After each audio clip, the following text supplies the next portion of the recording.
میرے سننے والوں کو میرا سلام۔ اسماء الحسنی میں آج جس اسم پر ہم روشنی ڈالیں گے وہ ہے المتکبر۔ المتکبر اللہ تعالیٰ کی عظیم صفت ہے۔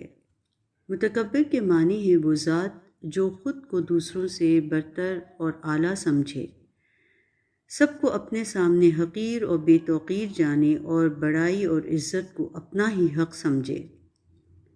متکبر اسے کہتے ہیں جو ہر جگہ ہر مقام پر آپ سے آپ محمود ہو، یہ نہیں کہ کسی شعبے میں بااختیار ہو اور کسی میں ناتواں، جو برتر و اعلیٰ ہو اور خود کو سب سے افضل سمجھے، باقی سب کو کمزور اور بے وقت جانے، عظمت اور بڑائی اسی کا حق ہو، اور یہ صفت ذات واحد کے سوا کسی کی نہیں۔ ہر قسم کی بڑائی اسی کو زیب دیتی ہے اور تکبر اسی کے لیے ہے۔ جب متکبر کا لفظ باری تعالیٰ کے لیے بولا جاتا ہے تو المتکبر کہا جاتا ہے۔ یہ اللہ تعالیٰ کا اسم صفات ہے، وہی کبریائی اور بڑائی کے قابل ہے اور یہ اسی کا حق ہے۔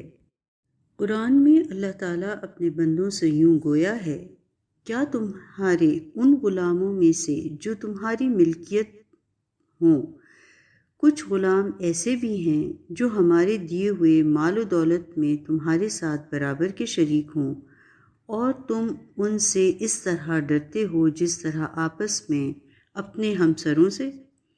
یہ اس آیت مبارکہ میں اللہ تعالیٰ نے شرک کی تردید فرمائی ہے، یعنی صفات الہی اور اختیارات الہی میں کسی کو شامل کرنے کو شرک سے تعبیر کیا گیا ہے، اور ایسا کرنے والے کی بخشش نہیں ہے۔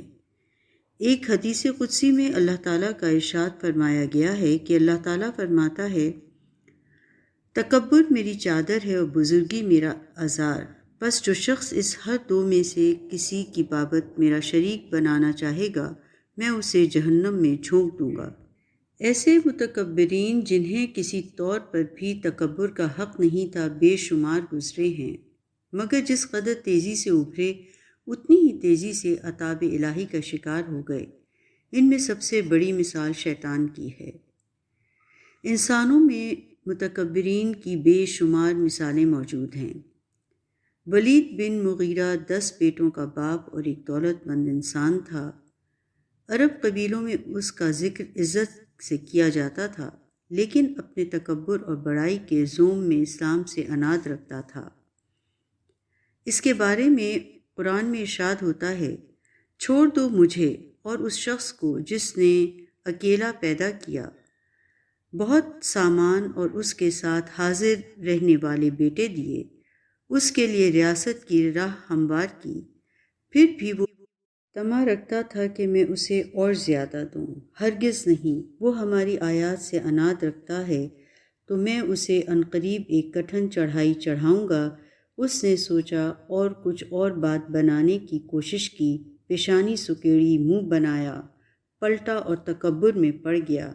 آخر کار بولا کہ یہ کچھ نہیں ہے مگر ایک جادو اور بس ایک انسانی کلام ہے، عنقریب میں اسے دوزخ میں جھونک دوں گا۔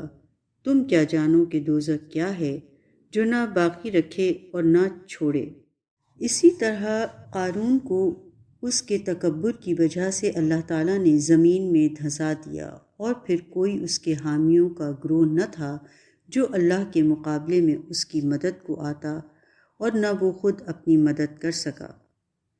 وہ ذات جو شہنشائیت اور اقتدار میں یگانہ و منفرد ہو محض اللہ کی ذات ہے، جس کی بے شمار صفات میں سے ایک بڑی صفت تکبر ہے، جس کے تکبر، جس کی ذات، جس کے اختیارات اور جس کی تمام تر قوتوں میں کوئی تغیر اور کوئی تبدیلی ممکن ہی نہیں۔ اس کی سلطنت کو کبھی زوال نہ ہو، اس کی بڑائی سب سے بالاتر اور دائمی ہو، اس کی شان بے مثال ہو، وہ واحد ہو اور اپنی سلطنت اور مملکت پر کلی اختیار رکھتا ہو، بس وہی المتکبر ہے۔